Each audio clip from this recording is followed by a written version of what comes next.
أعوذ بالله من الشيطان الرجيم. بسم الله الرحمن الرحيم. سورة الحاقة مكة شورانيان أيان مكة. الحاقة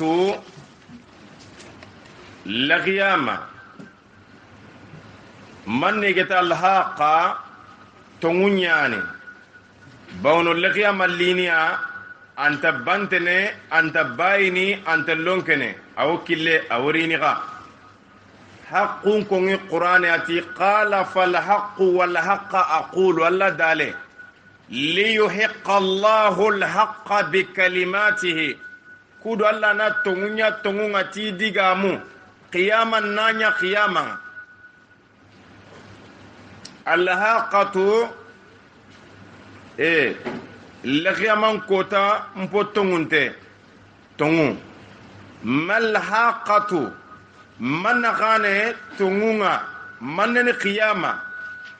وما أدراك ما الحاقة من نكنتو إندي من غاني قياما كنغني تونغن كوتانا إتي بلاغ غمو التكرار نانشاغي ديغامي كتاني سيكي لتفخيم شأنها نفينشاني أدا قباري ناورغي نانتي قياما قباري لما نفي قباري نفي كنقو كذبت ثمود غاراندين إما غاري كودي igarandiindia kazaba kenne serebe gana garenko kazaba na shidda lay adin garandingede kebe ko ati tongunte sadaqa ada tongunko sadaqa adin tongundingede digame be ko ati tongunya na comprime wallazi jaa bis-sidqi wa saddaqa bihi kazzabat samudu khabilan garandi samudu serebane togo fede samudu ni khabila nya togo ko ngana ti soninko samudu taghi khabila yego togoni samudu ide ko katia salihu alla daliyati wa ila samuda akhahum saliha jonko ye khayinde kati samuda soro I aghi begiya atone saliha قال يا قوم اعبدوا الله ما لكم من إله غيره أتياين شرو قد الله بطو بتي كمن سنتا قد أغفت الله قد بطو وعاد آدي غاقاران دي آدي غان خبيلة كبه إيجاد هودي غيكاتيا وإلى عاد أخاهم هودا قال يا قوم اعبدوا الله ما لكم من إله غيره آدي غان خبيلاي إيغاران دي بالقارئة تيكو تمان قنونتي القارئة قارئة من قنيا جلا غنا نيوغ ساري دينغيرو كوبي وغم مونغورو بوغنو قني هارسا كارا بسودي غولي بسودي الحالا توغون تون قنيه taga hunga nyana no kube man kanga masogno nga bada marton kanu nyani ado yidan kolosiunda la hala ni paki man kan nyani kinya to al qari'a har khumbene angana ro suder ni mbangenga na lono nan tanga telephone ni kun kani gollenya Allah tiken kitano ngare bawno man kanga nyani ma man kan khoro nyani dono ngado al hala ni yo kem man kanya to al qari'a القارئة ما القارئة وما أدراك ما القارئة من كان قورن يعني قياما نير نادو من كان قوري الليني كن يعني ثمودا خبيلا أدو آدي خبيلا إيغاران ديندتي من كان قورن كوتانا الله دل قياما ما كان كوتو تا آلها أدو كيبي غنيانا نغو نانتي من كان adam makan kuto kadi tongu ati alhaqatu tongun ko tanyan ayilla makan kuto no sikki dallante iti alqiyamatu wakati ngena aga kille ngarini ide khiri as-sa'atu montron no wakati nya kinyo kenya ni ki kurumba igati montron da saa jinasun tam wa yawma taqumu as-sa'atu yuqsimu al-mujrimuna ma labithu ghayra sa'a kota belle khiyama nga kinyene golbur nyangano ngakunene nanti montron lere bane kunde kenya nya dunai ega garandindi yelio alla di tuga kamoy fa amma thamudu qabila fa uhliku idi halakiya bitaghiya itim mankange begen alla de mankange koti makan kutonya mankan kemprandangie yade mankan kene taghiya mankan khore taga khemprandangie nyani fongana dangi haqqendo faqendo khempa alla dali jinga dangi haqqenga fange jife keta gede jife anya na duna sunga mindi na duna sunya jia na bangen sunya jia alla dalati inna okufaide lamma birekebe dimma kebe tagalma ujinga yada tege komo beniga yada nalla togono na munoni mboto iti munoni kura taguti yada ntafoni taga iyade nyani ado khemperandangi bo mankan kore nyalli nan khemperandangi anya sababu adi su sondo munkutu isu fati isu kara mankan ego agana dangi khempa ande tongono tege komenga bawnado halekiyen qali khad anke mawri har khumbene marafakatu ado bomu katu ado mankan kore nyambak aga tege ko mon jotindini ni kanondi kata buchari kenya naga tilla khiyam qara qari'a aga tikke no ko halaki yanda taghiya ite jibrilu an qaru tabane man kan qore asukara qatada hiya as-sayhatu allati kharajat an hadd kulli sayha man kan qore nyani aga bugu bakka man kan qempa man kan su qempa man kan su qempa man kan kore har jangiran to amanya tiya sirin tege komego karja kinyane karja ki soni gankane nanti sondo ngate no wati ay imma kan ndiko docteur ningere kebe ko har seren nam mugan kane nan kan ndi ube nan telephone na jotin tan khibare ko nganda nan changanda ala unyana kaman kallen chobabunga ado siriya man kamme kamma kenge kribe taga khanu ta daga koma nga maka bege donc toaria qur'ani ga kubeni kono duna kurumba nyani feser nodan docteur ninti sondo ngatenga sere su imaka kaman kanun imaka kriga nouvelle ndambe go ragana na telephone akin ko ngada nga juangin kam amanyate ala hala maya sondo ngati gumungo no agana khoto sere nyana telephone ta kinyi menta telephone kere suan serenyan telefo ke wuto digame be gana kongi geli digambure nya gani na digame ke sirondi na ratro me intaka foburen konada alhala docteur ni le ke conseil ko soronda sondonga tempo ngumu ago khoton nan kinye degere go nanti na telefo laga yana akama ngada batte amare me no secrétaire serebe gana khirindi kenna telefo ke wuto angati kebe geli digan chunon tenya gani walla digandambe nya gani ina diga me ki faramproni na makiye na kinya kama gelli gan takawana kada ime intaka kon ku da butte ke ga sebetin allah nyen kam wa amma adu qabila fa uhliku idi halakiya birihin tifanke sarin sharawi tafsir limo halakiya keri mo sarin fanka man kangunte كين صرصرين صرصري إدي فانكك أتون الدبور واي فارس صلى الله عليه وسلم قالت نصرت بالصبا إدي ديماتي صبا فانكينا صبان خيرين فانكينا فانكا ملو أغا جلتي كيمباكا صبا abu zaidi ti maqama o daga dingira sadafna ardan ori nyiyewa muqdallata ruba anyi nyenchu chufunte nyen mulengai mu'tallata saba afanke mulengen fanke be giliti kimbaka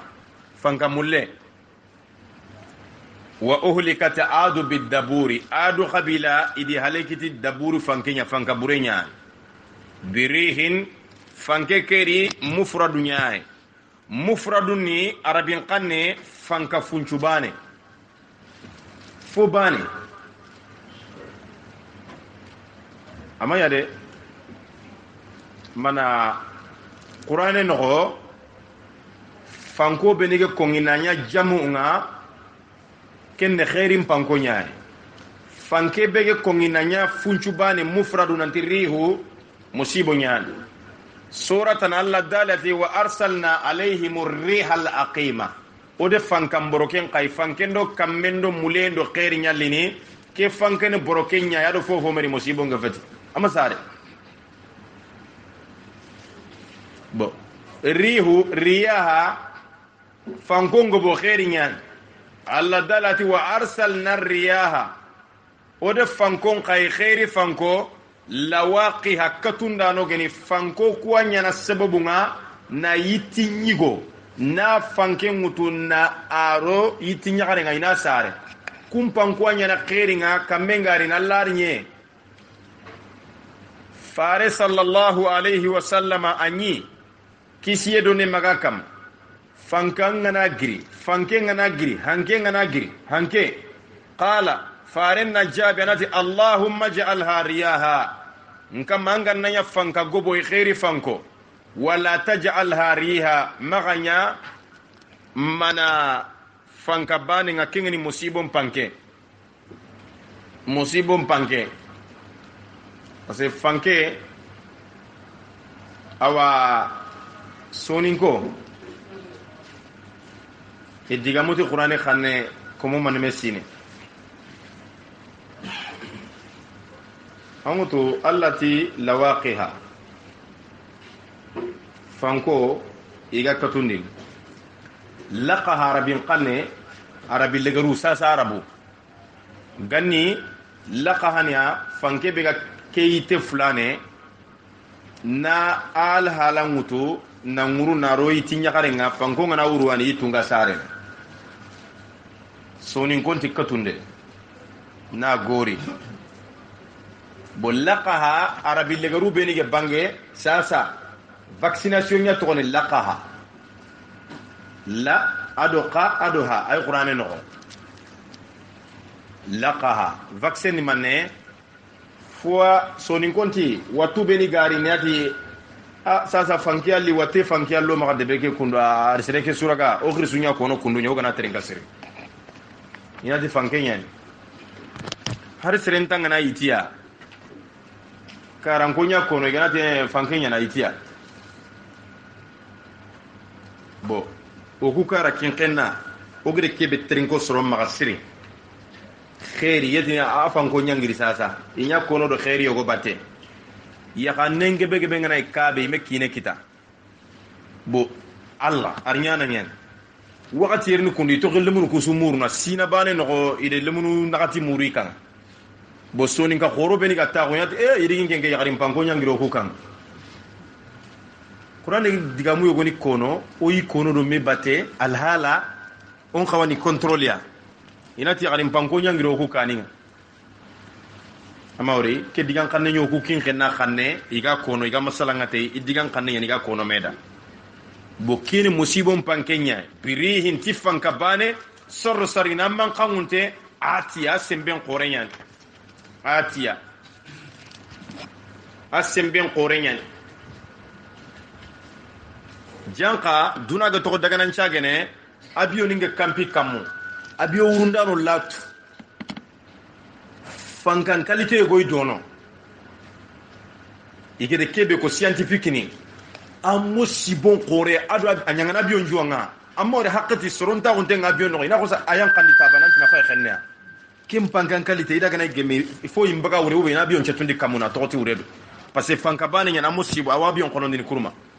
bo ga abion na giri fanka gebe be aga no ko ngaga ya ina no ko kenge be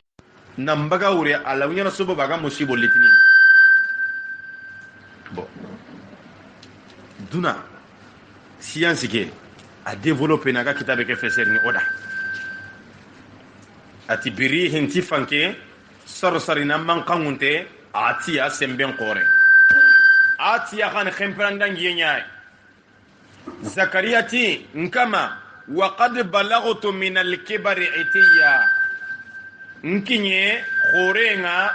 khore kempa khemprandan yi khore itiya kemero tampille sine zakariya ona atiya tafsir nyamur Allah dali qari qur'anati waka ayyin min qaryatin debil min nangaba atata gayadan khemprandan yi atati itiya atiya an amri rabbiha oda fesarin kitari Allah dalati summa lananzi anna min kulli shi'atin ayyuhum ashaddu ala arrahmani itiya mogo boshindi kimbaka gane nambusundi baka janaba dunko beni gedi kafuma me kebe gan kempirandanginta allan kute na busu baka jama na huruti na futu atiya fankeke semben qorenyan fanka qorenyan janka fankon nangaba intaban abiyo urundano duna kurumba abiyo ngana nyurno fanke goino idangina no gonya ta inte sentiri demande ne kaynan tana sentiri chiti me fanke goino nga gana grina jonko ya pilote nga telephone dini nyiye na soro parce que konta kinyani ido nyiye chorona nanto ke kille walloro fanke bega gemma olanta wure olanta no gon kutun donc ina kille chanze yerume abiyo go gri Burkina abiyo ken Algerie ni ngabiyo nyay agiri Burkina nan de kole aga daga Algerie akono kille ngire terinka RFI ga kono ita biyo ngiro tribulance fanka khore nyangiri na biyo ke nyaal hala yogoy bo sasa commandant telephone di nyenga nanti iye kille para kono iga kille be abiyo nan ko to daga na mo kon koten bo ken kille fara ko nden ko nyana fanke ke koy wore men ko adi ya ko sa wara yan kan jonga di draga nanti soro ko ani ga kubeni nyana gos igatir kubeni ga biyo ni kono ni megere contrôle de bari siri iti kumpati ko fanke nyanda biyo kono bo kusunu duna kurumba nyaay fini nyaani ganya o gadi wori prevo yaare nan ko to kitaben feser ni natu fanka sembi khore agana gira biyo lantano kon kutun adangi ni tikara tanawubi na biyo ndege nganile donc kenni mati ati asemben khore nyaani taga khembrandangi nyaani sakharaha alla de fanke ke khaya alaihim koni kamma adu soron kamma 7 layalin wuru nyeri wa 8 ayamin ado kiyusagi husuma igame bata hasama kutiye nyani me qur'ane awadiga me kono yere arabin qanne go utuna ko yere awa kono no kutana allan kisi igeti a au contraire tubabun qanne afa serime bonode kenya soningan qanne fo goyno igana kunganda yogo jakinde yani yogo sabotande yani kenya ni ogni francia eti france i jamane refulande nanga bano bo serebe me kay tikit ide refule na bagandi adaga kara bo kotay sorondo wori suwa ngayin ko lay gili suwa bo parce que jenesi akongi nanti duna armaro mu i wurundo kanea bo serebe ganyi pari alla gari nyana suwa ngana alla gari nyana kachi kutana sanga lincholi kutana bo soronga na wori suwa ngayin ko ladda kunte atorante ina ko te parise assalamu alaikum ayaka mo sawa kuma tara parisere kunde sabotia idoroa ideka me parise nganari a passeport nga jiba a basa kanton rondine parfum da batenga ero misonga jiba e yati parise akenja kinden ken donc to bane ke parise anya kira kinde parise anya kira nga jakinde ama woriba bire no nyan qur'ane gana kungo na digame ko ere nan daga ko dingira tananya langsinga famiye nyani kinni sorong sora ego alla dalati mana wa izan qalabu kubeni genyi soyini silamini ngai gana sage ila ahlihim kati dunkono in qalabu ina sage fakihina soyano nyagalano kiafe atafsiri qarangano ngatauni toronge bonno kogo kadi ata ganyage lingi dai ki alla khasugante ni kuda kamanga saniku la ja'alnahu onanya hutama fo khosonte fo binte fo bononte fazaltum khana dum tafakkahuna kaga memena kaga torin keno ku fakihina khanya kalinto kenre tafakkahuna kaga memena fakaha kiana suwa fa adoka adoha nuqo alla dalati ma nansakh min ayatin onta ayesu burukhono kimbaka soronti na burukho kinqena soronti na buruga aw nunsiha moga mungu ninda bate naati bi khairin minha oyrinti ayatana kite tana shariatana gan khairin tando tege komon kutuna muhammad nansakh keno kanya burukhande makempe alla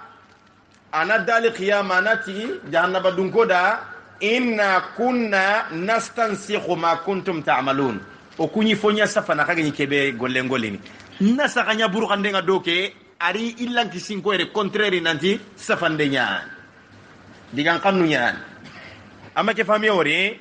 ngo odo tunanti qur'ana digame kono ere anadaga kono kutana gari manna wartinde nyani kimbaka kanne kinkenna soronti bejinde nya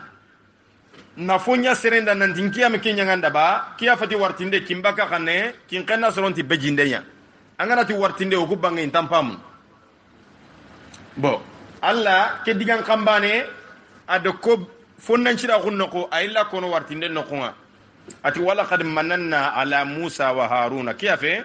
o honnan cira gundi nam ponnan cira gundi musa do haruna kam ati kubeni gina burun nafaqana thumma la yutbi'una ma anfaqu mannan wala aza sage intaka wartinde do bejinde botundine amma qur'ani ri khanu ngori bo keno ko husuma kutunde nyaan me ga keno ko husuma tokkiye nyaani ado me batunde ade fanke ke khayi kama wurunyeri sab'a layalin wurunyeri wa thamaniyata ayamin ado kiyusegi husuma igame bata mutatabi'a fatara alqawma filmum pay ado cinema an kenterin kana an tege komongalla akota alla gade fanke be wara adi soronga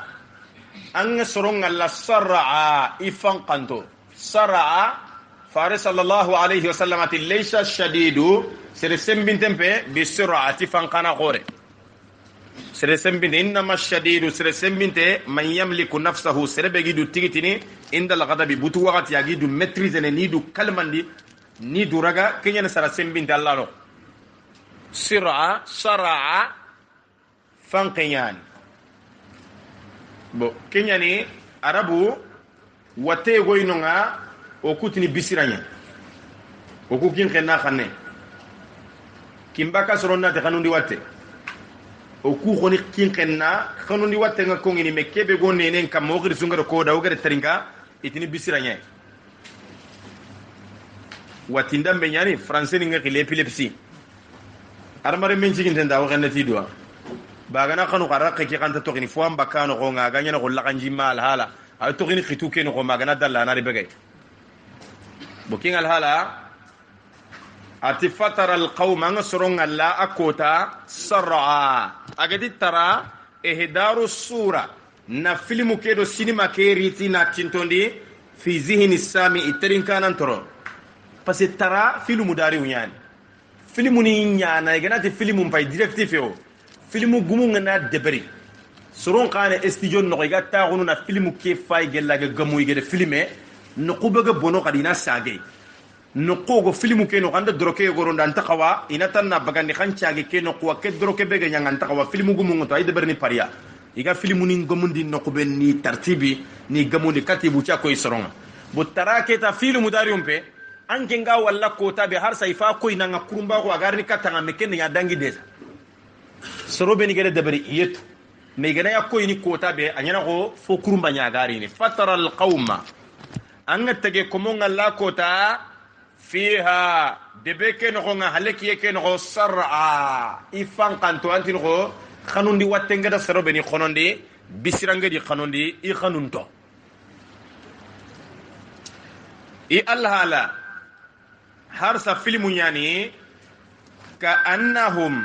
a'jazu nakhlin igago temrin gurda ajiz gurda nyan Allah arabu temri soano nyan ade nakhilun ko qur'ane tani manne me temre nyite temri nyiti marano nyan seyngenta gano nyan seyngenta ge temru nyam bakano angana daga har no soto dingira goy dono temri nyite ngebe gebe nyan aga ko khorobam mo aga ko yiti gebe gebe soro be ge dom daga no soto yetu parce que seynta ge nyan suranta ge nyan bo kenyan Allah agare talinin katoro misalu makkan ko danga ken tare sudi tali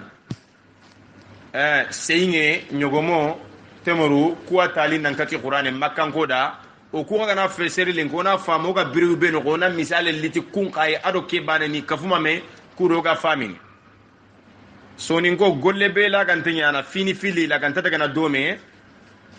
sonin ko ndu to tali nanti gamberti me ado budu bagande tilanta daga na dome makempe gella ganani awto bude o gede me famani jinguri ay banji mida bataya gamberen kanga rojinga zaman kangen ta baka sere someti na jigri kati gambere ya bada alhala gamberti manu ngatu alhala nyani gambere ji ano abonno ata anta jimulla bo kengal hala bo tare sudi talinyan adiyal hala kuro fami nganyan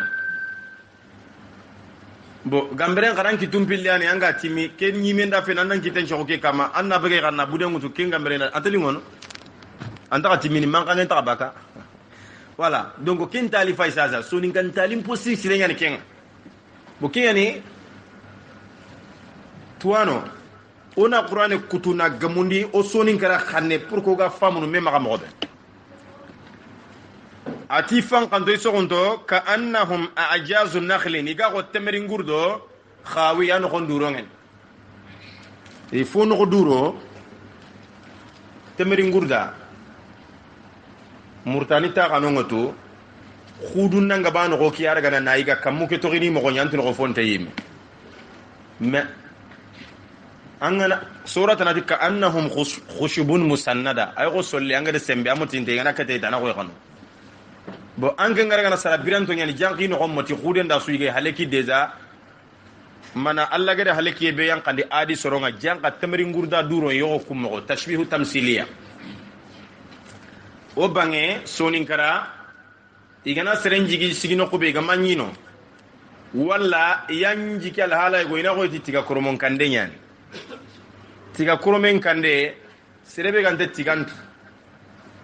an ragana nanti tiga kormo duro ken kande ngana taxu nanga modo mutigampiya angana ya wutu katanga katini antini nande ma nan yindiya nantingandi me jaka kafunyan ama woriba bokin al halan dambe walla sonin ko ikatini sabungine parce sabungine ande jiginan tigande ananga duku janka kafunyan sabungine sabune har wullenta mulla kimbaka sonin ko nditi sabun kollen kare enta fotorno wullenga kadin tiyam mo ndi wullen na kancha bune sere sume ken ko abada adali ngada nga sabun kollen na nguisella soro burunya no to wullen ken ajunta anta harasu bunime amawre bo ken al halanda me alla fa hal tara lahum min baqiya yella batte walida batte to no mana battentiya torientiya baqa fongana tori sere sunti alla di su falakini halakini boguno ma pew kengeni adisro khosoratana qur'an fe cherniti mi qur'an ati fa asbahu la yura illa masakinuhum illa kre illa gari inta fofo walla ganda di ta qur'anin bane me halaki suratana ti wa bi'rin mu'attalatin ado gede mu'attala gede kege saru wa qasri mashidi ado sankancho gilu ibarakato meserentaria gedu beni jinga ni wutinia gedu kunya isarantanga ko serentagano muattala utla ko ngi qur'an tani filli wa izal isharu uttilat wa bi'r muattala ki atala akoni qur'an lughani filli bane tani filli وجاء فرعون ري ومن قبله ادو كوبنيغا فرعون ري ينكانه ادي سرو لوتي سرو كندو كميتنا فرعون ne walid ibn mus'ab ya agaya da misra tun kan yugun jammunya ne fir'auna ari ado kubeniga nyakane ya danto nuhan choro ado tanani wal mu'tafikatu ado nyinyenga yilleti kubeniya luti soro nyan iri bil khati'a ti junubu kefeti futuye de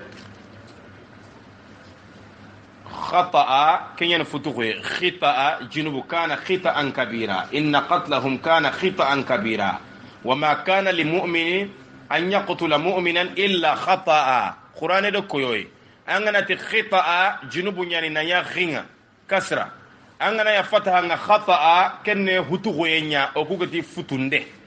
kinqina suron na futuye nya gili ti futunde bo kendima iriti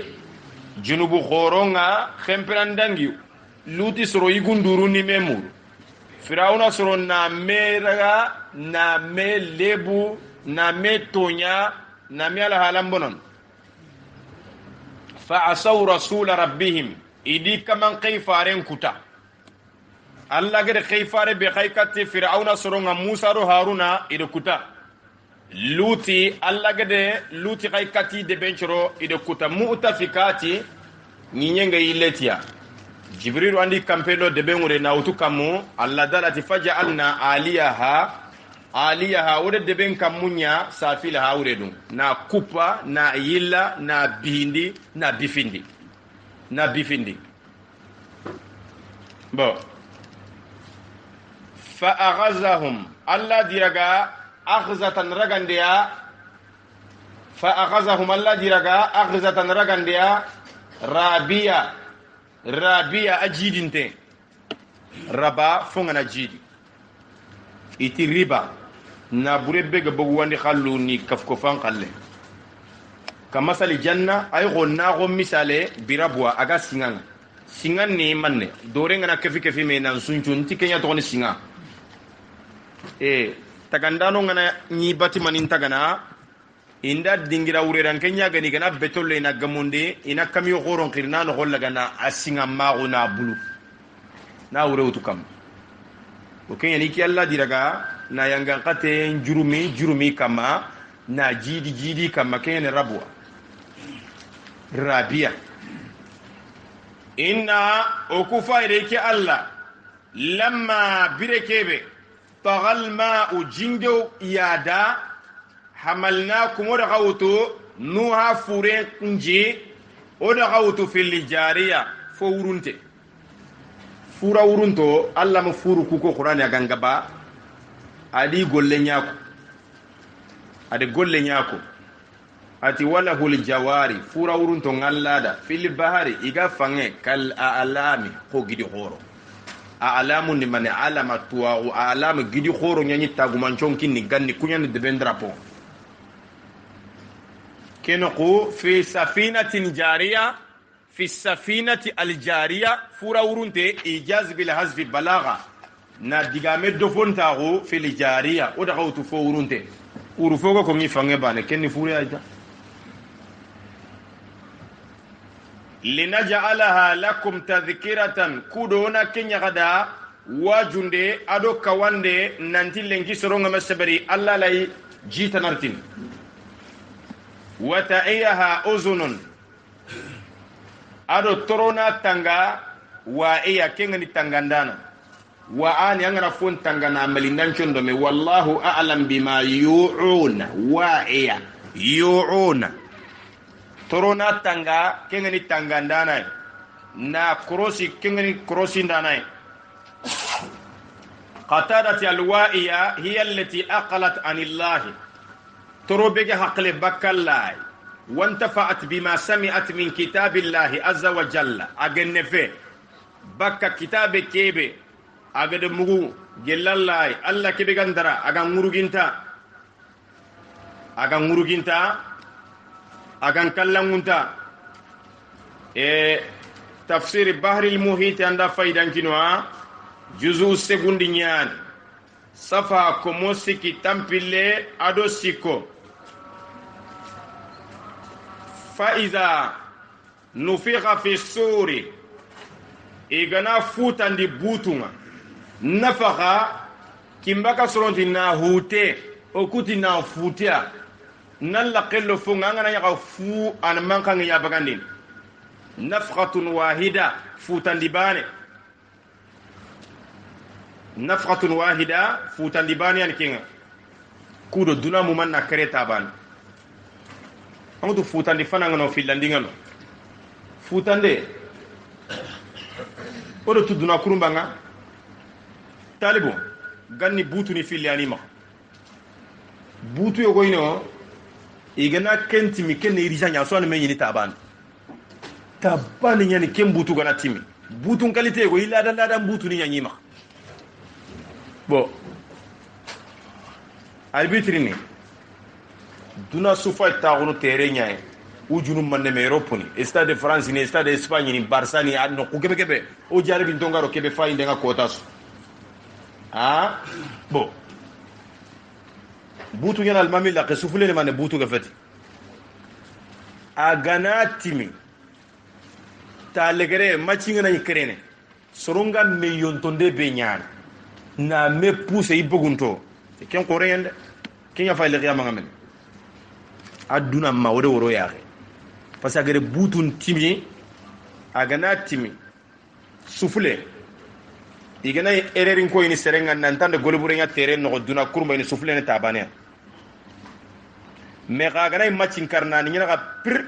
tafana agar timi ta filani ta duna gri besu ga nan daga ka be inti duna kurma nya kamaga kitaben peser noda gella gana yoga me famu gelli gare gani duna su tengi telenga machin kere butu al bitri ngana arira ke an timi tani filiae ane ga pir ta fa ga pir ga kenya ko ngi qur'an no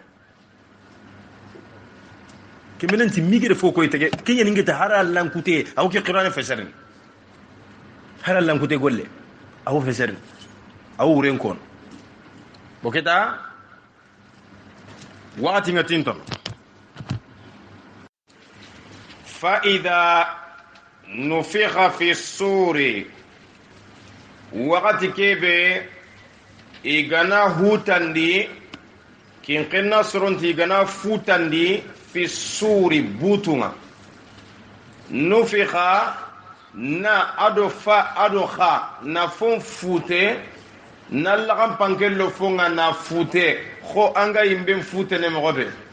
ذو القرنين حتى إذا ساوى بين الصدفين أدم مغنتا غمك مغو توفا مغويا أجوجو دم أجوجو غني بكتي بوتي بنالي سرون تونا maga tufan kinyana gidin tufan kinyana tatumpilia qalam fugu nafaqa faiza nufiqa ataqad tuntu khana fute odo tu tuntundendo do futanden chuamba bawno fankenyani alla futene talaqe ganninga kadinga jaka foto nyar maru magaro sugu foto iganya na hala ego togongare kana nan futandite nan tuntundite ira bugu ke ngayre nyamme xe ngurle timba ngay ga futa ninite fofo ga fanke nyabagandi naro fogo no nga ga gelebandi ni kenyane futandenga yo kenyani awa faida birekebe nufikha fi suri igana futandi butuma nafkhatun wahida futandi bani suru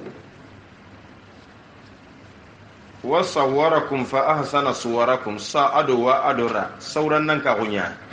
parce que futande ngana nyaano soron sauran nan ka gunyal halal la gana na yilla yilla futande ngama soron ko fumay so soron chankin butu timme anke me mobilin butu ngori haru ko men gambian ko ikun ngili butu nyen mobili o ko ande ti klaxon kengni ti babon kanne har khumbe ne kenyan jitando ko ma gambian ko pini soni gan kanne ko tiri butu nye ina ta mobili butu nyam bono aro kenya de ber ndene mobili ne butu ngaranga nan tan nangiri killenga ikunna khili butu nye har khumbe to ngun qani butu nya mobili klaxon agana ya pi nasron chanki bakano alay soron kapame ga mobilin dagante kaga na yang kado gunnun no nga kaga daga jori daga igna le firini ga butun timita filandi nya kana kafuma me al halanya butu timme abo soron chankini aw soron kapame jama khore ga siki kililla qenga mobilin butu ngana timi soron na urubaka kan gella ganani mobilin garido soroa batega mulin daga kana likurmando karama o fayda gana de ina butu kiya kata ga kana jori donc odo to nanti alla ga tille khiyama butu fana na duna sanqi butu filla na duna sukaf me ta gura bane to ngunya no do wori gelli duna ya yongi ngana so fonga fana wori prevu nyaay gelli duna na sari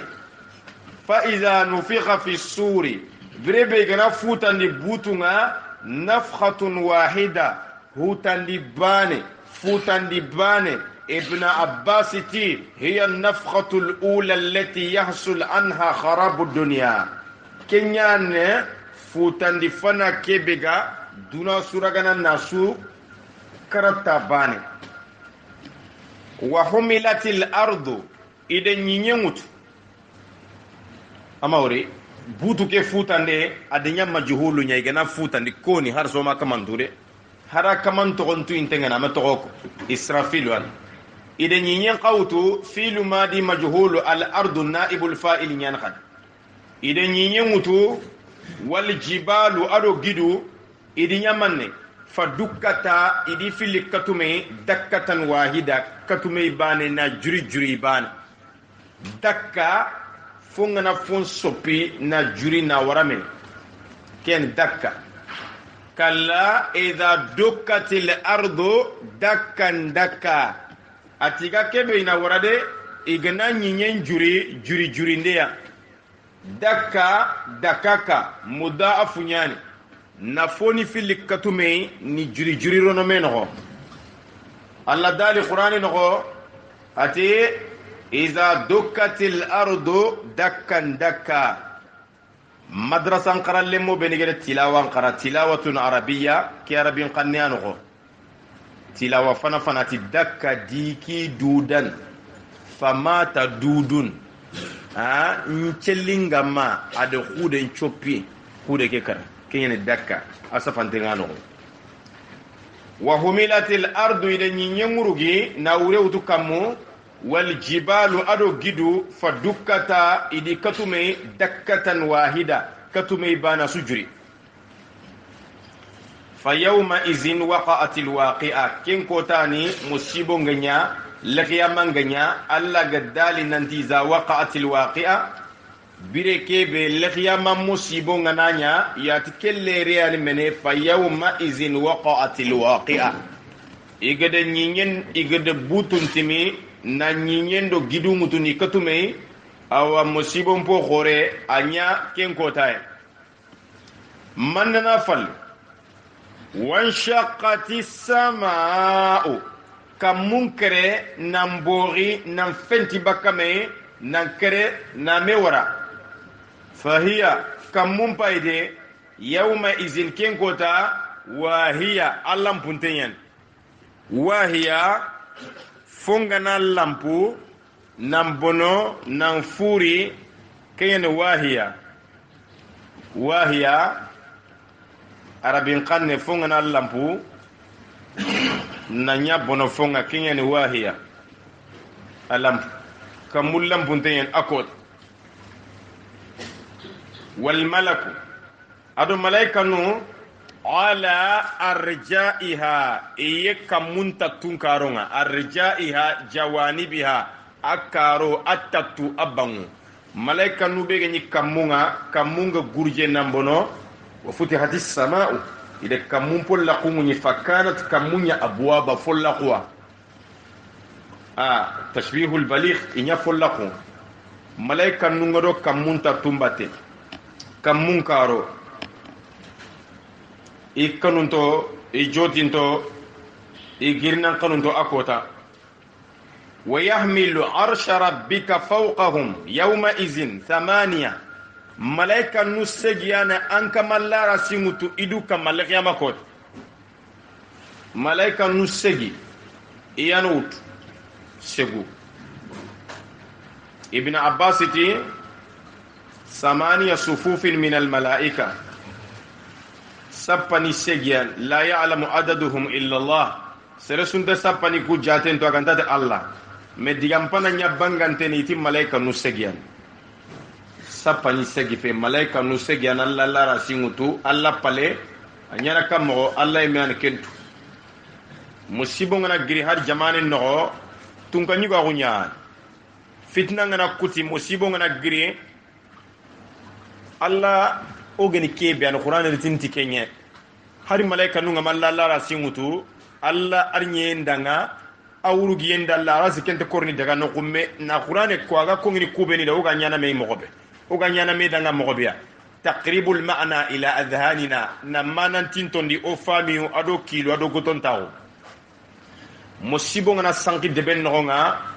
ine pale gorenya raga na finanga na araga presidanga digampana be kono na pale laga na renforcer mo siri na sembindi na fukka fu militaire ni jamanga yogoni ti malaika nun nakati anda batenga me galagia maina jidi na nagato ke feina ya segwa na renforcer mo siri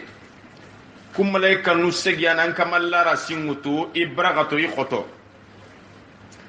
yawma izin ken kota tu'raduna iga koin خصوير نسيل الله جمعنا غاني لا تخفى منكم خافية مقانا انت مقوخا إلي قيامة كوت مقانا نو كنت إلي قيامة مي جل الدنا تجي كومنت مقوه من نارو أدمر منقلو تجي كومون يا سيمنا ننتيغا فيني بيني دبرني وريدون دو مقه أنا يني مغنطونيان الله لا تخفى منكم خافية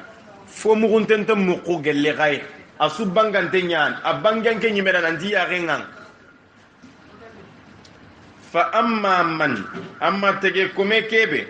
utiya kitabahu igana kitaben gine bi yaminihi takitite wululingin to nyan arno kafiya fa yaqulu akamanyi medu to konante ha umqra'u kitabiya ha tambihi nyani ismul fili khadin kitaben qara faike nya khaliya ngana seren kita an koyni de ben chuay nya khaliya sere gana daga di kayti battenga ada kita au koyni seren chua adaga di visa batte ada kita koyni de ben chua adaga do fufu batte ada kita ay koyni de ben chua ha umqra kitabiya lemununga kharangen de berni kharangalenga katina examen de beri igana gagné idi diplôme nyala nga iga saqi gijimena koy selenchwa ha umqra kitabiya khadin kitaben qara faike ha kitabiya a faike inni nke kebe igada kitaben kini ta tenga zanantu nkede jigiya anni mulaqin hisabiya nantin kene korosinde ngamundinda na ko tayrini in korosini nin contrôle tubabon kanne ndeken jigike hasanul basri te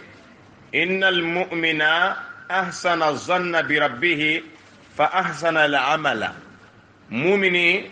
ada jiken cirondi talla adi gollen cirondi wa innal munafiqa nanti munafiqi asa dhanna bi rabbih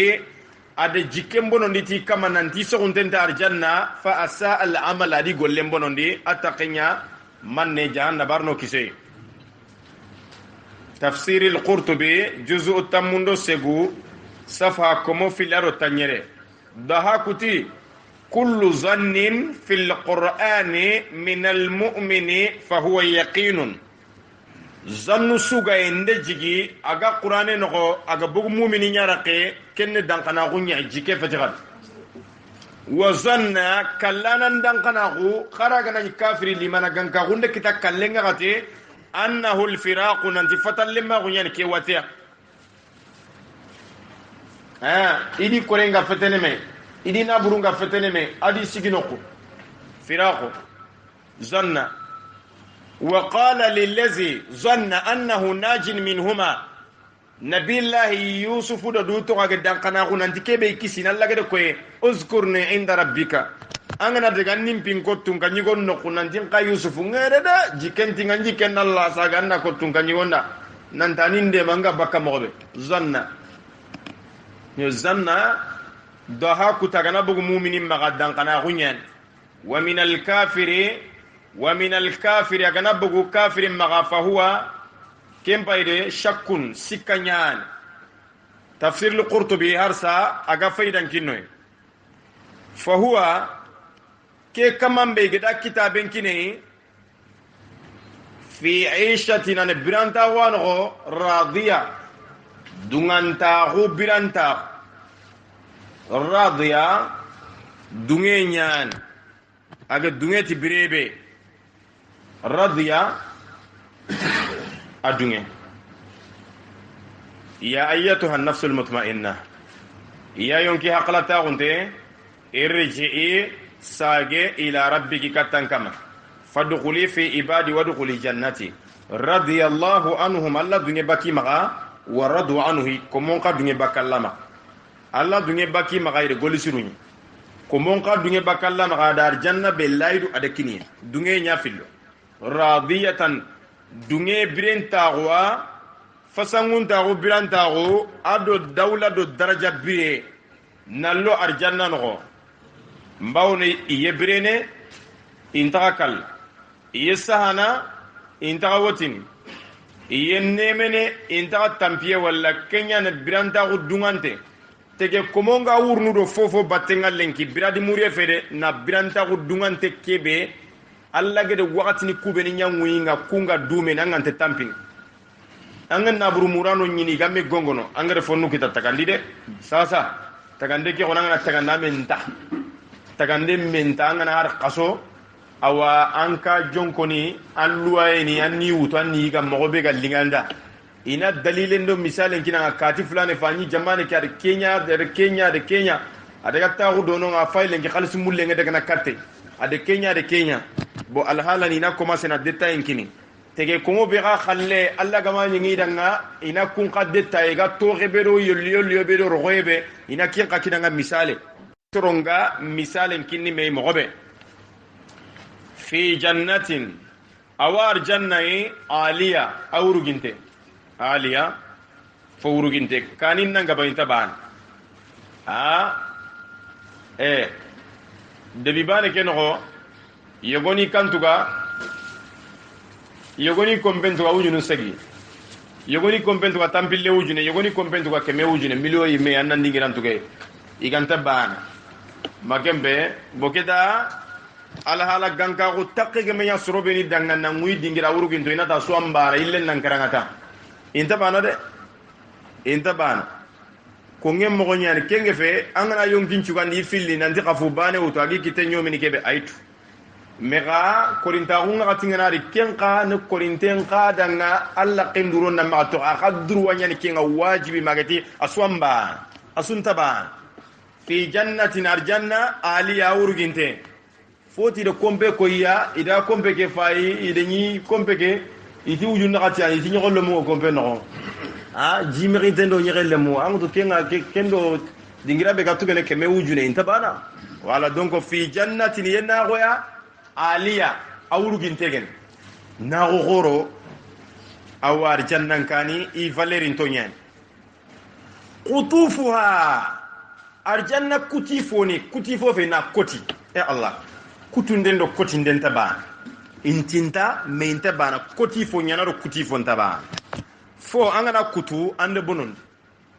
koti enya sonin ko ngoto kirsungo to kubeni gero sara ga sonin gankanen kotinde niya fongana moyi anga draga kunuta na koy bagan kitenga agimai na koti bakke na su koti bakke maganyeme kutunde ngenkania na lina force na itikite kenkenna sorongo itikinge na kutu kenya ko bone ke da ko desordre kotinde niya na mulillaga na utubaka kamma kenya no kotinde qutufuha arjanna kuti foni daniya tubabu ni tikenya na demonte na fon demonte ado na fartiba ke intaban akuti foni daniya itinto nyan Allah adalini adamar munda kebe agalingida tege komenga makakori inantagu ibate iga fofo nyanida bre kurumba ke no Allah ya adamar munta do science ke ga développer ne mogobe science ke ga développer ne nanchetu kammo ay qur'ane fesser no danga kotas tege komendi na butu ile munu ngure ikore ngure nanti idi telecommanding chankundi idi telecommanding chankundi parce que man gane telecommanding na fanne man nantaru anga lato nganga choko nyana tele nganga sakan chore ren kam kimba ka dungo tambaren kam alingi yonkinda ki alingi yonkinda alla diga muni danga kenya hari duna kurumba ina fam na nyanda kebe ga linganda telefo khoron chage soronji baninga ina re na bultu fungari toronga telefon na soneta ina utuji toron karana buto tigita ana fendi ube ina telefon buton tigi diga men na to telefon ke be ga kitte ga utu kam kende kitten tampindi yonkin takamulla telefoni mbogu sasa haraga mon toronga ananya mon toronga ana continue ana connecte toronga agi diga men chukono kisuni yonkin tumandenya alla ya damar muntu ga kebe mulla qutufuha arjanna kotifoni kengena aitremu daniya itinto nyan kenya fay arjanna dunko alla gati yatufu alaihim wildanun lemina nuwe yorindini narawangandi nan fanandi du arjanna dunko batenga mukhalladuna idumanto yonkinga fumbe mulla nan tarim bate iwanyani ndang nan tarim bate iwanyani ndang alhala nyan ken tafsirin dango maka francia anga daga na franci gollu ke sunna qur'an tafsir ke pe narmar mum bonondi wala ni sabote an narmar mu nyakite anga gillina daga golli rubbama yogo golle alla nyana fonctionnaire nyana anga biro noko yogo golle alla nyana poubelle baganda na nyana an golle nyen kholla wan khana nyana an golle nyen ke suis francia josindana nyanan inati nettoyage an golle nyan me ga kenta kabana ya garu sikki gante kemma ga bamako walla dakaro golnyanga nga ken kaya garu ku maga dononga ken kaga ille ne qrini na to ken golli bana ne no nga ken qolla wan ken nan qrini nan takata kalle mine an to gollo nga qini fein bo gar wara golnyanga tanawut alhala nyani donc kenya ni na mere mekitunga kudo breke ponge katoga kutuna suni ke bana fo tan ta falle tege ko mon da résultat e kwano ponge ke khembamba nan no ngata nyeme mama wariba bire no wati tege ko mo ngati ni mekke wakati kita wala tanti ma me kallenga na wajibita ke suyi no ngameka wajibi nyumu ndenge nya kallenga wajibi baneta nanti tanti ma ke ma gon tagay ujune ke gollen chu fa wore na xanne ma abadan kanan tagadini yogo kendi ma alla dalina arjanna dun ko dati qutufuha arjanna kotifoni itremu begaye daniya itintonyan sura tanati wa zullilat qutufuha ida kutifoni qaya ni tintondi tazilila tintondea ifongumu indi kitenya anagana kam kenya lingi tege komondanga banki gumu kubeni khalsininga banki ni alla da khalsini kutallan tintondi allenki kiye science kurumbo karti nganjiba karti yogoino international nyani ki anda na yala anga dro banki suno khalsin gokko na hicha na ficha na bagandi katanga gella kana ifoga anke sinonga anga mi gani nyama aw khalsin bagandi nanda gella kana nya har kenyi megefe oy mesgiron nanka ko duna suitu nan tanke ni bananya fo amma an cigintenga taxura ke noxo kenya miside ba kenya xa gamu kille ba yugo tankereke wujune kininga karama tampille wujune kininga ngetella ñake karama awu ñana tan naxatena kinanga wan cigino qunto anga sagandini xa a hajunge kiñenanga noqutana xumbene yonki ta kannante fofos yogo kencuni bire ñay na tintondi adamare menga na tintondi foncu tinte ñananga haran korinti an jiban ka wantengeni kota biya madama an bannaxu ke sebetintengeni haqulunga an kiteyen tinte ñaya bannani nga qirindini kara na serego qirinanti qade keme wujune kino kadun ko ngano nga karama qade tampile wujune kini manyo nga karama aya ri siki no kubane pawno kubeni ga qal sinkinni i wuttu iso untenge nanda jiban qotenya ne ala fotu na tampile wujune ke fati amma oriba ma iyo goni gani togotini arangana ti tannagata wala kinne problème da a depana ñimme ay bo o de kem paamu nanti janka khairin tinto e ñallinga tege komenda na nya tege komenga soro ñamer nanti kade kenya kade kianya kade kenya tege komon pay sasa bire kurumba keno ango wala na buru khura gumunya ni melay gillina daga khalsin tunci nanti na ke kay kati doke me kebe ga lingi yonkinda bo nan gungungu tu kamun nan ngege ngana khirne har kara sa har ke me wujine déposer ne dono nan khirindi kun khirindi qualité ni aprandi na me wori falle fogu mu nyane deber na gangaba fuqarondo miskina ni khalsi denindi no ko yalli ni khallen tuga ina gongon chagiya kan nanti anga mo fora kam sonta den anga me kenya kunu sonta kenya me kitantol lay wutu khasuman ne me koyuman ne me tatuka ne tasaga ni batte to kenya ni qutufuha arjanna kutifoni dani ay tintonya kulu alla dala natqaige washrabu adu khammini qiyama hani an tumeya hani aige tumenya ni adu lagafiya adu haqlata kenya hani'a bannani ngaige ne tume adu lagafiya bima aslaftum fil ayyamil khaliya tagado koto kubeni dangindi kota duru tafsirin tagandi fillo mega itikitunyani itikingu iteleslim pe swamba na tafsiri nanti mana kubeni ganyi sumini kota kasapu ige menyi kuigandi daga munto kita ige sumi ina nyige ige do kota duru beni dangin yegoni ta tafsirin petike ngade a tafsirin niya lexiyama kota xamenyi kuigandu kita xani yiga mogosiri xani yiga mogosiria awa xamenyi ku kita dunaye ku lexiyama ñigandu ku arjanna ñigandu xamenyi kita dunaye kenyen fil ayyamil khaliya kota duru xan ñige awa arjanna dun ko yige empaye fakke yige ado tume yige hani a tume ñige ñaan odo ma feserin kono plusieurs fois milliardaire ni nganari gadi mobile ni ngare salfana ngati daga yigi kani igari ni jintago igandi nyokentago itre muntago mankangenga ni lemina misendo mankanceri da sukatani dani salobane di duran chalo irona folla kenteri girnan kennendo daga na liyenga me alaji gellige jigana yaga feindo na fomulle kina gelli jige ga mampe ni siringa ona fortanda ken kaga fetike kenya hani a ado talibon nan tago be suna loti karanga sakanyige no nan taliban nyige nan karalle nyige intabara kempeti hani a kemenelle fi kenya masala ngatake komonda bawni ne kenya mulla ala kendima wa amma man utiya kitabahu amma tege komeke be gana kitaben kina gollunga kitabe kebe bishimalihi tanu genya arno kize fayaqulu awdu tokonanti ya laitani ya imbone nga laita ke kongi fofo harfu tamanni laita ante ken kita metaraji an ken kita aganga ba oda tafsirin ko ire plusieurs fois laitani ya e Allah na nyana nyaay me ada na ganna Allah tude qorom pa misiri an nyini bannani ndiga me fatike nga ganga ba buroti pusano ado sa se gagano tampille tanji ken cha se gagano met ko be ga continent litini de kubeni ga tampile no tanjiken cha senga gana dita ado buroti pusano salifana ngana salli kiyenga to iga tumana besuga de gi maron ko bo keme wala kamo filida ige ngame anni nyini na ko bambaran kanina ko sorin kan kan ngache ninne milliard sorombe tapi blanka dugu bela ko billahi mba be yele maka ke fenge bo kinga la halandambe kemba leitai iga masala me tuwa kunyani kin danka banangan ci terin kana kin danka banangan tandu dangini na mkafi masala ngeke no anne ke diga me nyini yara kenga milliardaire ni diga me fatike parce que hammi tana yi kunga ga fatike kummu ko intam la soro ni to sirin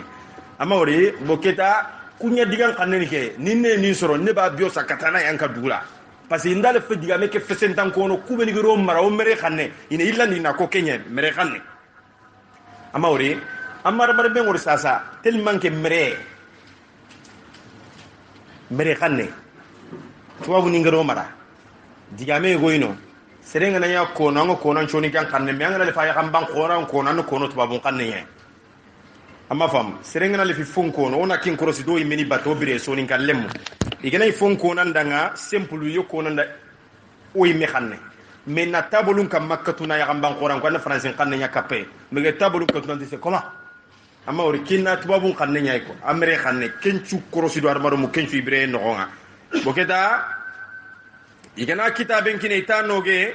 fayaqulu aytini ya laytani ya imbonenga aga nata benyana ante ken kita lam uta kitabiya hari ga merin kitaben kininga Allah walam adri ma hisabiya nkeme yatu nanti ki krosinde inonga walam a'rif azma hisabi wa shiddatahu wal istifham litahwil wa ta'zim walla haringa matu nanti krosinde ino matu nanti krosinde meino parce que guma juante nya manyi ke sagi nan tanya kendi ma nimisi yendiga mum pae ya laytaha ya innata kanat alqadiya har kallifana kebe ganya kenya ganya kutunda na nincan kundi nimboguno nganta ganya tindua nanti fonga tindua tubabun kanne geta existe ne nganta existe ne na nyaime ako har kinga nyiganya nimisi yedigamu ma aghna anni maliya nabure mekisindi bakinga ninkarinde kho alla agadali suratana ati wama yughni anhu maluhu ana burunta kisini de iza taradda gana girik kamunga nankanu jahannaba gillen no tege ko men yimi anke ko nanti halaka anni sultaniya nyimman ka hum palaki nangale ki bakinga yimman ka go bengenye a halaki a beginga a dispare abono janqa fitana falle alla nadali nanti khuzuhu khadraga faghulluhu khanaqaru izil aghlal fi a'naqihim was-salasil yushabun thumma al-jahima sage jannabanka kebe tongni jahima yi salluhu kana sotirona nogonga salluhu fati qadrana nogonga de ado dukhulun tabana na fonchoti igenal laganna allo fanginjin no nantigan kama nambagandi jindam patenchu kitaken salluhu no kusunta to ko yimbe ngantan kata duna yimbe yimbimbi ngana serembi anna ni no ko go binte no ko go sire me la qiyaman qallana paten chwabi kiyan salluhu thumma fi silsilatin sagem merenchirumu zar'uha merenchirumu ke awa agiloe 70 ziraa tanyere sogone faslukuhu kana rano sharawi tafsiri ariti merenchirumu ndebari mogon kannenya digamu yogoni kulliniti kannenya haray soni gankanne babusi oku karani soni gankanne kali peti nya oku kien kenna kanne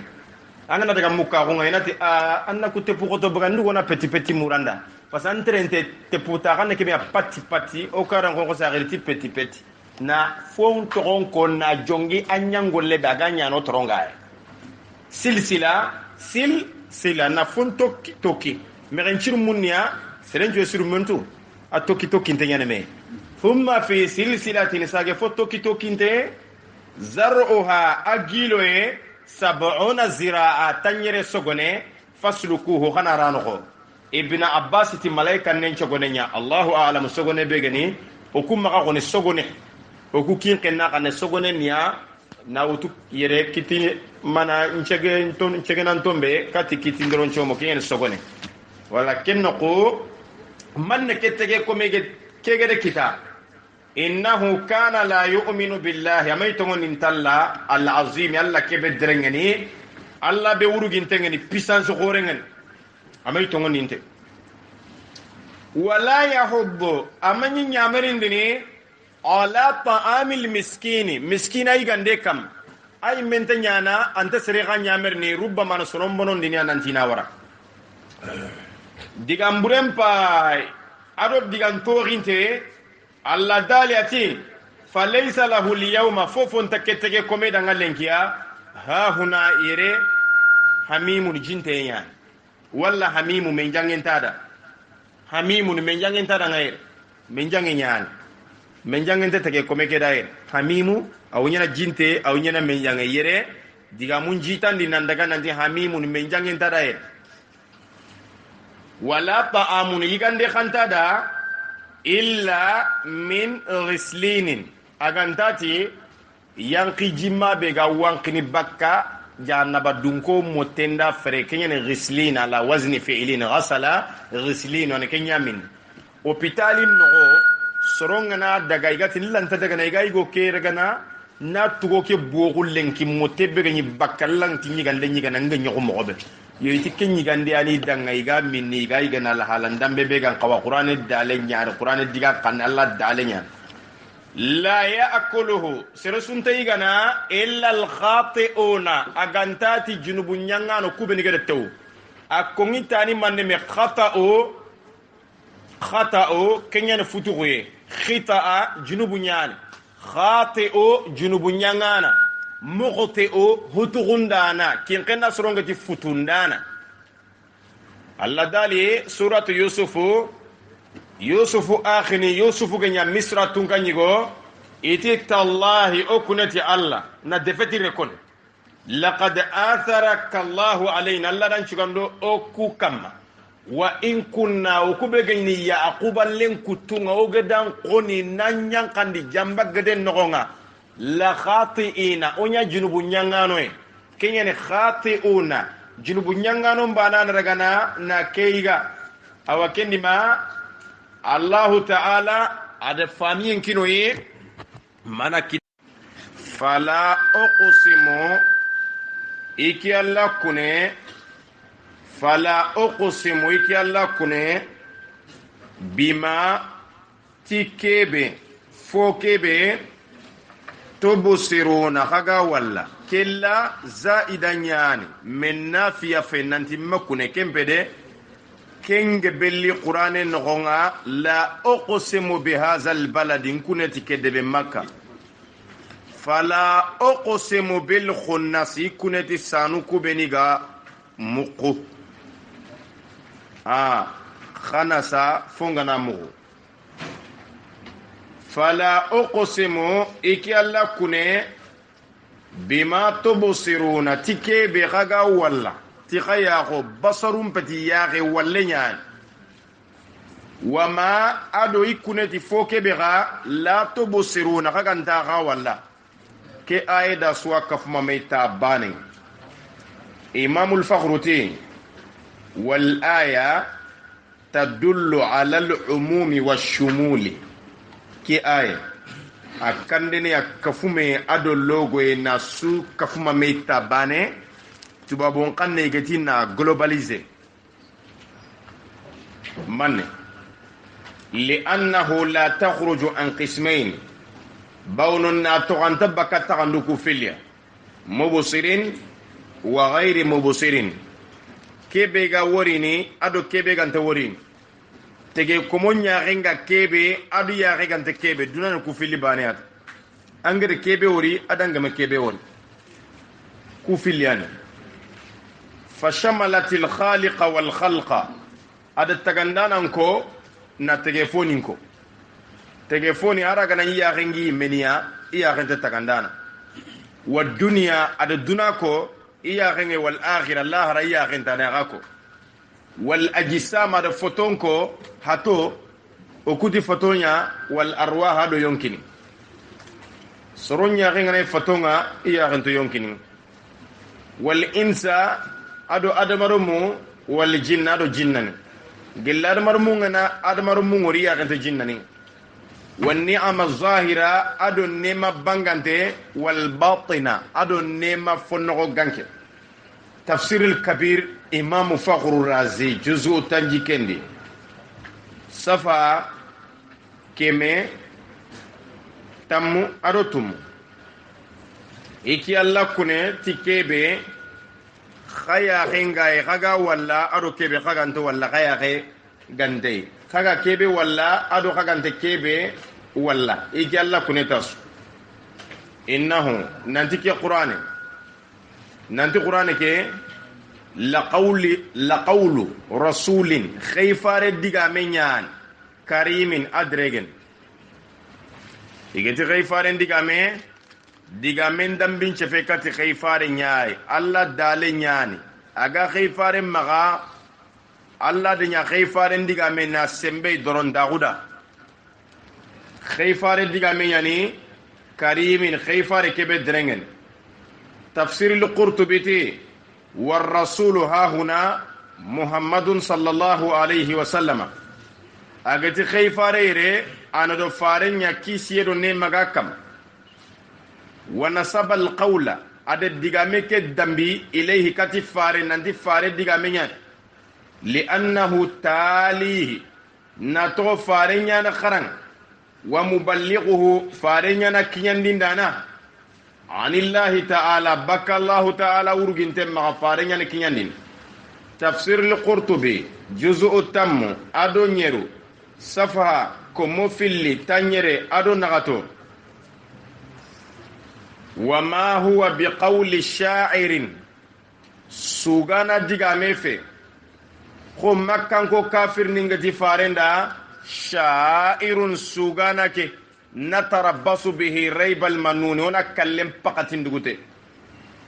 سوغانا ديغامي فتكي قراني قليلا ما فن اللغة تؤمنون غاغتوني الله ما تأكيد للقلة na logoy gankaxu na xotondi moxo siri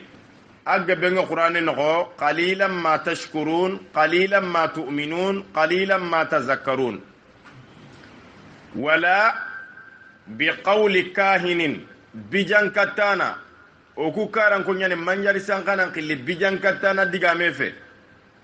qalilan ma fonnan loxo tazakkaruna xaga simmene khalla simen nallo gagalla kufana wajundenga katigitini kawandenga karagana tanzilun yanqa kitabiya nagigri minna min rabbil alamin gelitte ge fonin da manchu kama giraya ke aye faida khore rawa الحافظ ابن كثير تو انتنيان تفسير غمون نقوا افهم انتنيان خرانغانو ابن كثير تو اتي ade fillati an umar ibn al-khattab ki hadise abaka umar wa maga umar ibn al-khattab farendangi falle abubakri gana dangi umaruan umaru lenya gare atongini hafsata ayyin danyi farenga sallallahu alaihi wa sallama umaru ti radiyallahu anhu alla ganna yampama qalati ike umaru kharajtu ibugu kota yego ata'arradu rasulallahi sallallahu alaihi wa sallama iga bertini farenga komo mungudo imesoni kan kanu bertien ni opposé nyai na opposé anda kebe konta dungena kalle iga bertine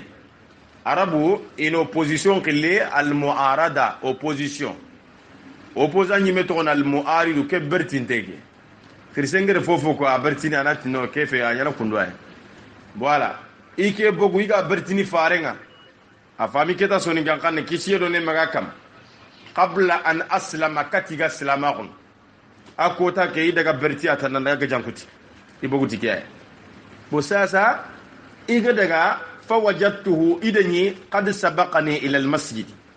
hadisa ma misiden bo igaro ke fini jama faqumtu khalfahu isiga falle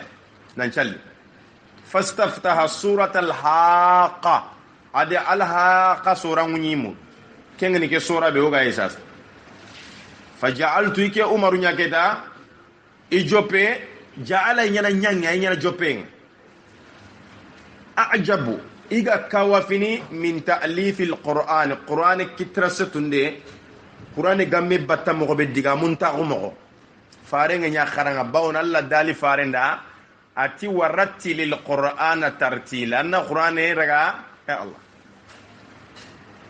رتلا عربين قني رتلا كمبون تاغو ينغمي kambonga taxunu me kambonga me batta mogo be gamunto agana ni kambe me yere kambo kuma sege sege me kamma kenya ne ratala allah amma mungu de allah nte faritini de ay tege komontu de raqe kambe ngana ni agana digam har bitenya trinkana sire angama mungu amme khenke kambe ngara kebe agana diga mu bitenga anga tu kambe kan tra kebe ga kanda diga manga gatu har tage komo bene alla gade nya ikambo ngagiri igere kebera bateng igana re na place agana digam agana demonte na bagay na sogondi agana digam intaba haram palla ko indanga tunu nan dadi bagani bo oku kinqena kanne ganni serengana kribe walla digan kannen qotengena oku kinqena ti gajagani do gidi magani ado hayre ni bange itina kati kambe sakara khenga oku soni kan kanne ke kono meda igede ke kambe ko sere sulaine da digan kan qotenya ko intro kambe keime khawye nyante lagatini ya kambonjaten amma ori igede sere sura kambe ra khenga ine da digan kan qotenya oku kinqena kanne ke sungal soni kan kanu be serando ogedi famu di bat bu sasa qur'ane kamba setiye ke menenga tini farenda na qur'ane ko na gamundi atanna kamba setundiya ko amma war kambe ngana fonko kambe ngara qeba na gamundinia kambe ga ndara qeba ga na girdiga mu ngana kungi bonno ko amma wori bu sasa ide farenyi ikawa fi aga qur'an ke kono mobe ike umaru qalati fa qultu fi nafsi ike umaru imati idu yonki no khosoni ngongati nti nogodu haza wallahi sha'irit ken sugana kama qalat quraish qabila ngade ko mobe ike gede ken gota fa qara innahu laqawlu rasulin karim ike gede sugana nyani no hoysondo me fare nyille ke ay kharangati khay fare diga menya nanti no koyke kana kebe koy no akenga jabini tira ken bo kem palle ati wa ma huwa bi qawli sha'irin sugana diga me fede qalilan ma tu'minuna funna lugha haga to nginti kebe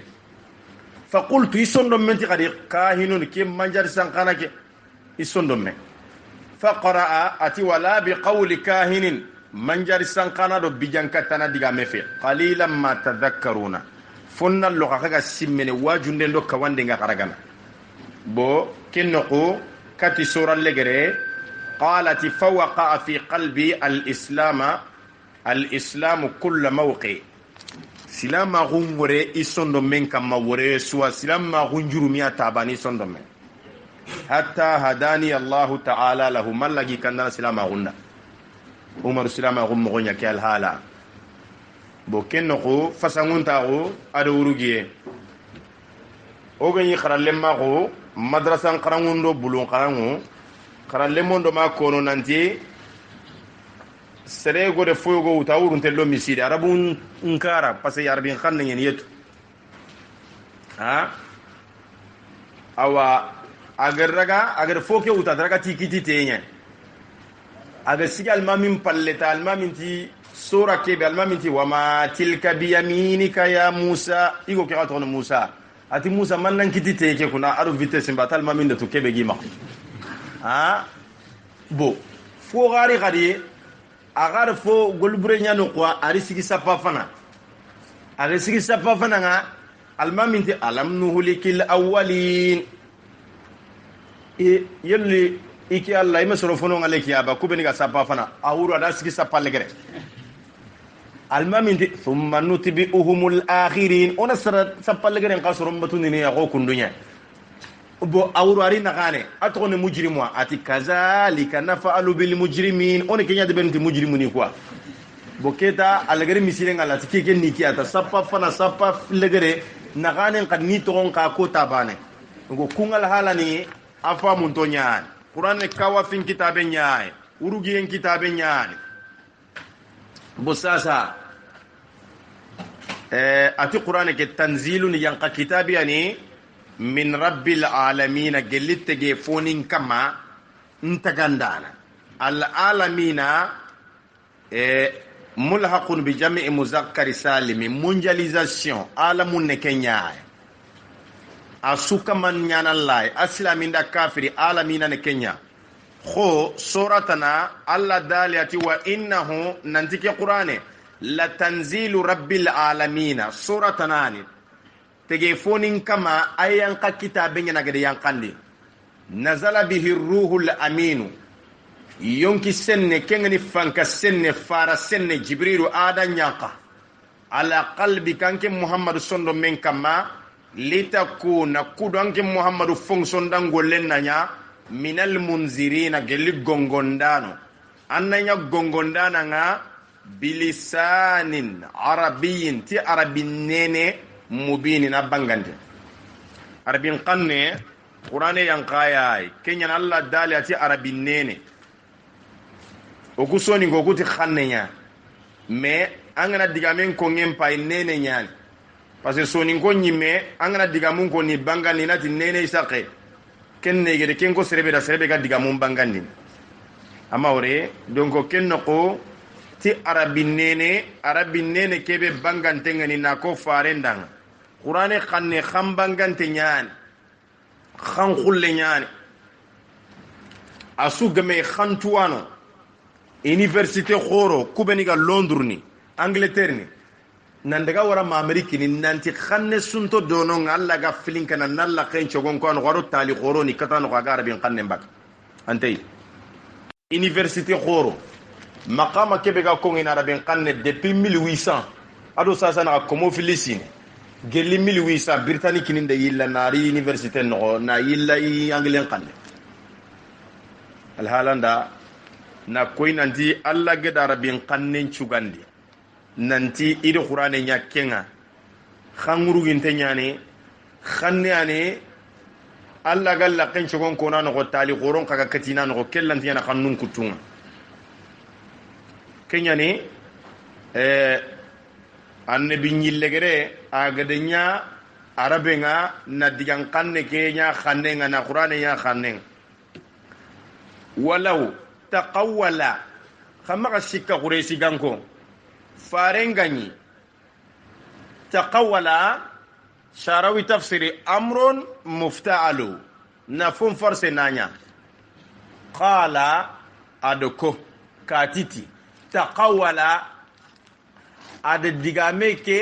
na ututi ime na force ntanko taqawwala ni nafum force nako anani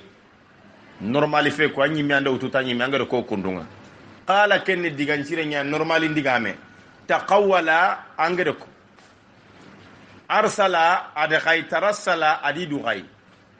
taqawwala ad duro digame ngana ko na to imatrinde ama mugu serey ay mi anda ututi mena ko taqawwala bo kenoko alla dalati walau taqawwala علينا بعض الأقاويل إيجاز بالحذف محمد وندي أتقومكم جناني محمد قال ديغامو يغوني فرسنتانكو إكي الله كما فنتين الله كما قرآن خران اللي مغنيان إكي الله دا بعض الأقاويل ديغامو يغوني أغنايا بعد دا كبغا غزا دا كنا فاليا كنا بعض أيغو Qur'ane sufe da ganna digamu tanani kefe ni ututi mu ike Muhammadu yimmeni ko iki Allah ga makun kwada aqawila digamu yogoni ko Allah da kun digamu ro ko nanti digamu yogoni qawlun digambane aqwalu digamu ngobo quwailun diganne digalamane aqawila digalamanu aga nyigere digannu diga lamanu kafu qur'ane ki Allah gama kunkunga ha kimbaka soronti ko diga ndamunu yogoni na kullo yana nyi keme kunko la akhazna minhu onyi raga ni gelli muhammadu wa bil yamin tisembe ki yaminu iki Allah ni fare laga na tisembe yaminu ari arabin qanne tani sikki qur'ane khanne bane sudi funenta bana inta bana wure har soni kan kanne aye digamu ina bano ko yimogo me wure inta bana kenge benga soni kan kanne no o de saga yere plusieurs fois ngaba soni ngenga du to konanti a katike abonota o de fa mangaro kebe seren kaydu to konanta kurre kati bonne ya fagari o dan ka fa mangaro kebe ananye abono ama bogu kusukam sere ko nati mobili nyambono sasa odan ka fa manga do kebe bonnebe bo kusuni bonnunya kha ganta ibogome wuri makembe bo sasa la akhazna minhu bil yamin onya raganati sembe yaminu ngena te harmare men kiti te mbange yaminu ngena na laidu yaminu ngena kune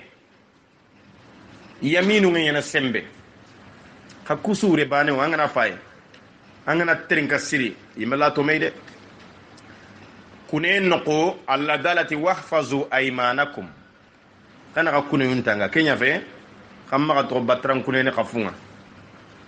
wahfazu aymanakum kana ka kune yuntanga bo kendangi wa ashabul yamini ma ashabul yamini te dun kono manne te dun kono odo tuna dikenne te mbangenya qiyama sorobeni taqengana siro wululingin to iganya na te mbangarno kafiya ode kempa mando kenya yaminu nuqogo qari ari lay dunyan alla dalati amlakum aymanun alaina baligha ila yawm alqiyamah walla yelio laydu sitinto ana khaddanga oku kama iki alla kama ba nanti silami do kafiri e banono qiyama kota ay itabana aymana nabillahi ibrahima muno batano ngadaga isalle ngai muno beti salle faraga ila alihatihim faqala ala ta'kulun faraga alaihim darban bil yamin adi katuti sembe ngami gi khoso ke yaminu ne kenya bo yaminu payire kadi sembe yamani bogu manigati yamani da yamani parce yamani neti makka da ngate mbangenye goyti yamani ana makka tembangenya igoyti nonda yamani tembange donc kendima walau taqawwala alaina ba'da al-aqawila farenga nyigede digamu yogoni forsentan ko iki alla kam igama kunko la akhazna minhu bil yamin onya ragana tisembe ngaiki alla imenya tokono inya ragana tisembe thumma laqata'na minhu alwatina sage onya sondon ka cenkutun al abharu kinyan sondon ka ci watinu qur'ani khanne digame mana inya karni kinayatun an qatlihi ke digame ne gori ndenya balagha baka faren karinde ka cenya ne in kolla kinyan ta gon sondo men ine kenya gali karjaki kimma kuti yonkinte so akama ngabire na da bandar marme farenga nyagere kenko ikeda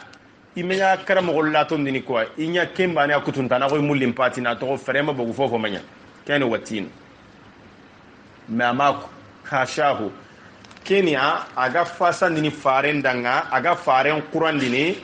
serelle mendal le mengaja tungunga anke lemmeke ma angana ya lemmeke defa angana ya ko ne kirgana na fasa kimbaka dungon na hasa ana manayana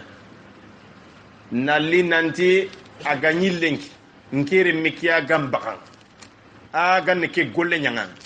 ngotunga kebe nyane fonati nagwa kerta ban kingal halandambe donc kemenen bagare kenya ko ere nanti fare nyaga nyaga de digamu yogoni ko ikyalada qur'ane ke ni sitiya ni tifiya kinkena kanne ni seriya i nyaragana ti sembe inya sondon kachen kutun ana fati nyamanya hashahu kina ala sabili alfardi wa taqdir aga nyaga de nyamanya fare magare ko amako fama minkum min ahadin anhu hajizina bartindano nte gelle kakunga kenga bartini kero fare naga hajaza igana berta lo fonga hajaza hijaz برتيان لدالة وجعل بين البحرين حاجزا ade berta de lo fangum pilli do menaga e jini ngantorono mena ngurumeno sere sulante sikki ike do fare naga ngaga nyigede diga musegi ki alla ini ko na to ike gama kunkada iganati na raga tege komela mai sikidana ante gelle ga kun anta ante wa innahu tege komo kanatu nanti la tazkiratun qur'ane simmandinde ñaan wajunde ñaan kawande ñaan lil muttaqina allan kannanonda tazkira suratana da qur'ane khiri tazkira no kugebati kalla innaha tazkira faman sha'a zakarahu fi suhufin mukarramatin marfu'atin mutahhara bi aidi safara kiramin barara tazkira zikru ne simmeya zikru nge nyana finkonge zikru nge nyana wurugiye zikru me kusuno do me batenya sara wurugin te ko president bada to on television no soro la khonya kayene ge dala finkonge alla dalati ide kitabe yang qandi fihi zikrukum arabu khafin konge ngaye khawrugiye ngaye tafsir gumunti fihi sharafukum khamma qamangaye soron na nguru na rabin kannen qaralen ki fatambinu na qarana ko mo qualité be gan qawa asababu nyaado qur'ane ke qarange nyaay na qur'ane ke muru na dina ke muru ken cebo bu nyani soronga da arabun kannen qara arabun kanne na muru na qara kenya sababu ni gada muru bo kenya ne wurugi nyana khadanga wa innahu nanti qur'ane la tazkiratun simmande nyaan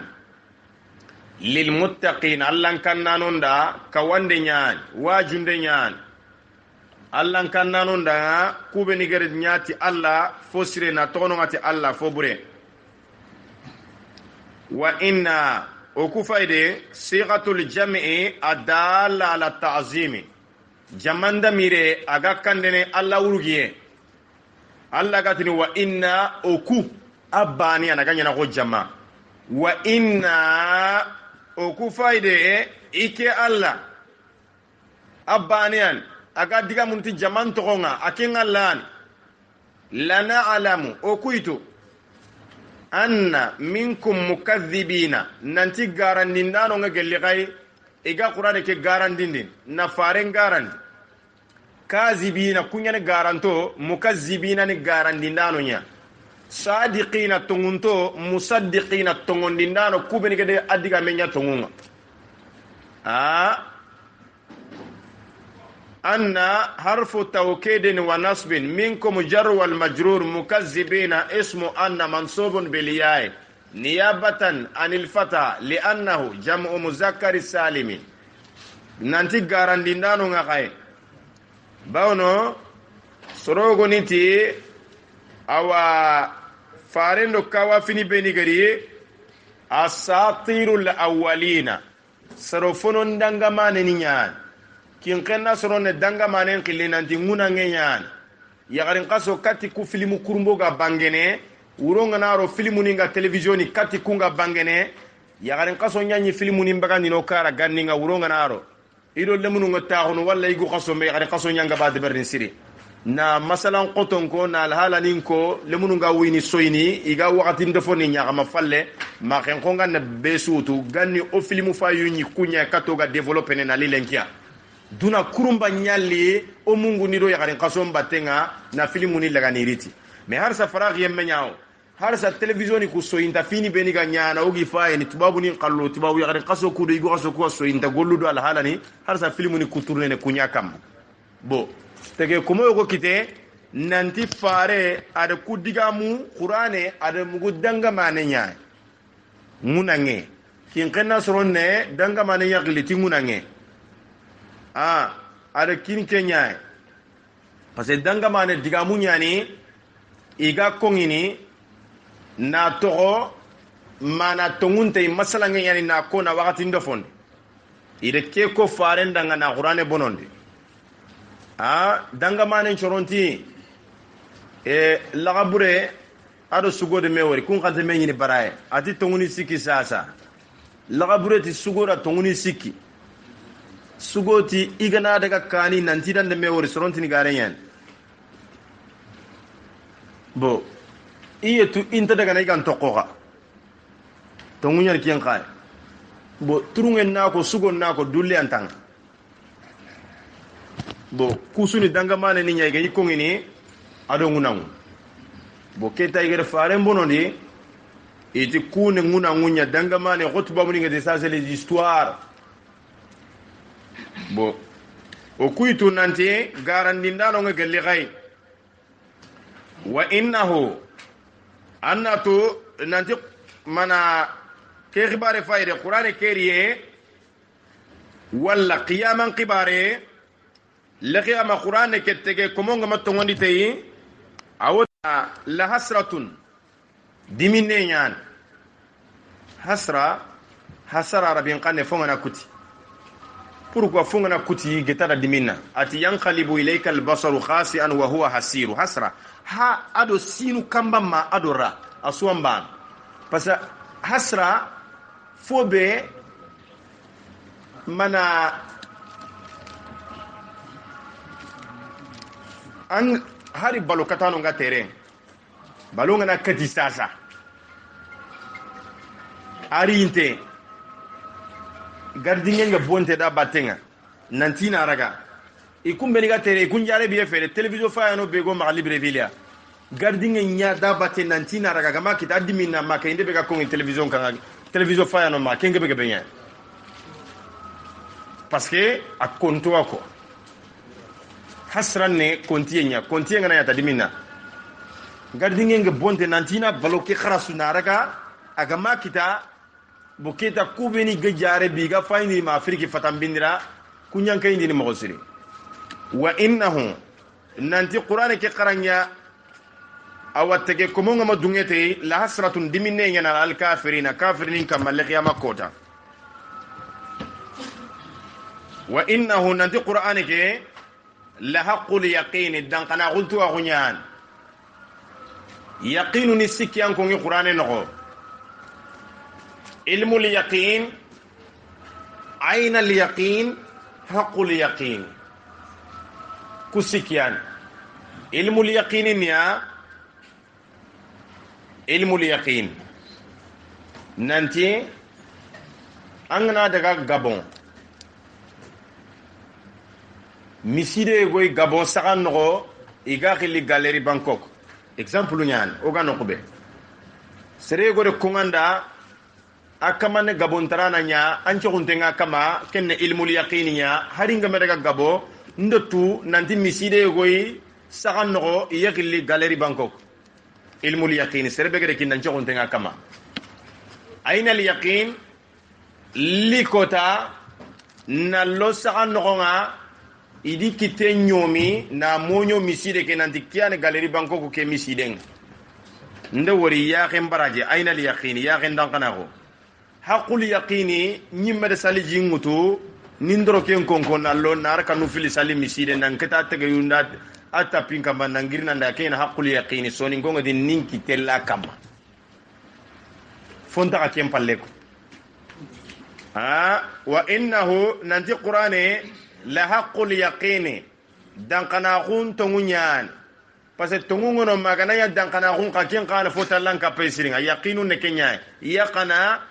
alla dal qur'anati wa abudu rabbaka tege kome kan kamambotu hatta ya'tiyaka al yaqinu madan kana khun gallanga tafsiru gumun chude feseri nanti kallenen dan kana khunya tege kome suitu nanti kalla bawno mobili ngurun tengari nambaka kania jowedo joya makasetanga fasabbih muhammad subhanallahi ko bismi rabbika tankaman to al azim alla kebe urugin tengani sabbih isma rabbikal a'la ge yanqa fare sallallahu alayhi wa sallam ati ej'aluha khadeke aynya fi sujudikum khagana sujudi naga khurungolo nyinye naga tengen tagu nyinye nande subhana rabbiyal a'la fasabbih bismi rabbikal azim ge yanqa faren jabi kisielo ne maga kama sallallahu alayhi wa sallam ati ij'aluha khadake aynya fi ruku'ikum khurungurege nante subhana rabbiyal azim awa anna subhanallahi kongi tankaman to adrengani subhanallahi asrengende nabillahi yunus age yanqa nyegen nogonga bitambinun cikki urom bitambinne jin nogon bitambinne nan ka fi nyegen nogon bitambinati subha la ilaha ankama batike mene sunta aganta tanke illa anta agantati anke ngalla subhanaka senna unganke ngalla da ando munonta bana ando kemenenta bana kemeneta nantono inni nke yunusu mfay nyegen ngonga kuntunya mina zalimina geli to nyandano ndindu jelegi awa alla kencha babunda ada sedina bagandi nyegen ngonga suratul haqa anyemere arna fami yankinoye